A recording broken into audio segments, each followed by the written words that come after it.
If you guys want coins for FC24, make sure you check out MMOEXP.com. Their link is down in the description. They're very fast, they're very cheap, they're very reliable, and if you use my code Rema, you can get yourself a lovely 5% discount. So what's up guys, it's Ash here and welcome back to a brand new video. Today's video will be a little bit shorter since I don't have too much time at the moment. I did mention in a previous video that my mum hasn't been too very well at all. You know, she's been struggling to move and things like that, been in a lot of pain, so I've had to help out a lot since I'm the only one in the house and the only one that can really look after her at the best of times.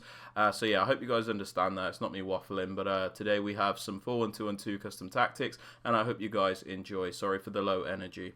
Alright guys, so starting off with the tactics, defensive style, we have these on balance. Now balance is great because it does give you the best control over your defenders, so when you want to be aggressive and press you can, and then when you want to drop off and be a little bit more passive you can also do that, so balance is the way to go. If you want to use pressure tactics though, that is absolutely fine.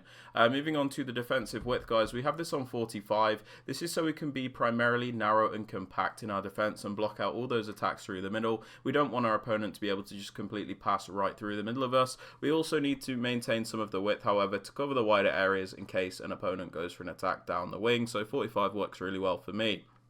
Moving on to the depth guys, I have this on 71 at the moment. This is because it's the most meta option.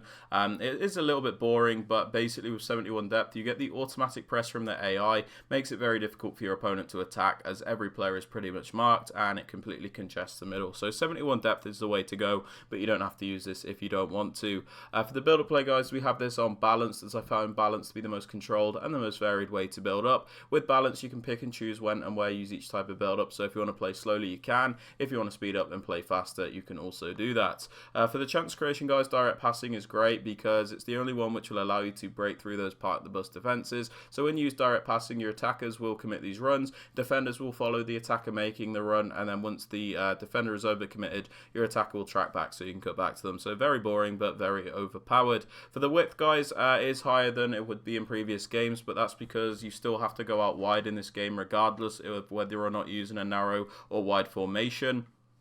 So 55 width allows us to go down the wings when we need to with the 2 centre mids, but it also allows us to play through the middle like the formation should be. So this works pretty well for me. For the players in the box guys, we have it on 5, this bang in the middle, really nice and balanced, but you can change this. And then the corners and the free kicks, we have these both on 2, but you can do whatever you want with that. Player instructions guys, on both the strikers, stay central and get in behind. We don't want the strikers drifting out wide as such because we do need them to be in the middle so that they can be relied upon and finish off our chances. If these players drift out wide, sometimes there is nobody in the middle and it can be difficult to finish off your chances or just get the ball up the field.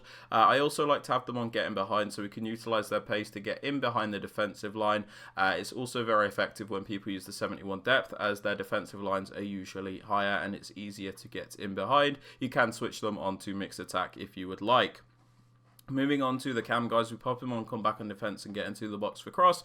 Come back on defense will make it defend in a 4-4-2 shape, which is really good because the 4-4-2 is really good at defending both the narrow areas with those 2 centre mids and also the wider areas with the left mid and the right mid. So on come back on defense, this cam will come back to defend as a left midfielder in the 4-4-2 shape.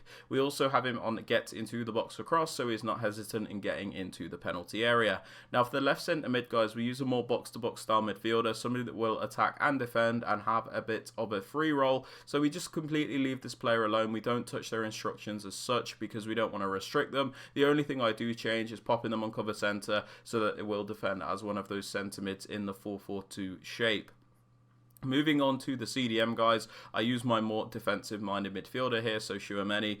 We just pop him on stay back, cut passing lanes and cover centre. We don't want him flying forward of course. Cut passing lanes means he'll always look to intercept those passes, and then cover centre, so he will defend as one of those centre mids in the 4-4-2 shape. For the right centre mid guys, on the cover wing instruction, they'll actually defend as a right midfielder, which is why we're using Griezmann here. We don't need to worry too much about their defensive stats, so we can use a more attacking minded player here and pop them on get forward and get into the box box across to give us that extra attacking option, which is really, really useful. So you can just use an attacker here and pop them on the cover wing instruction, as well as get forward and get into the box across. For the fullbacks, guys, whichever one is your most attacking minded fullback, pop them on balanced attack and overlap.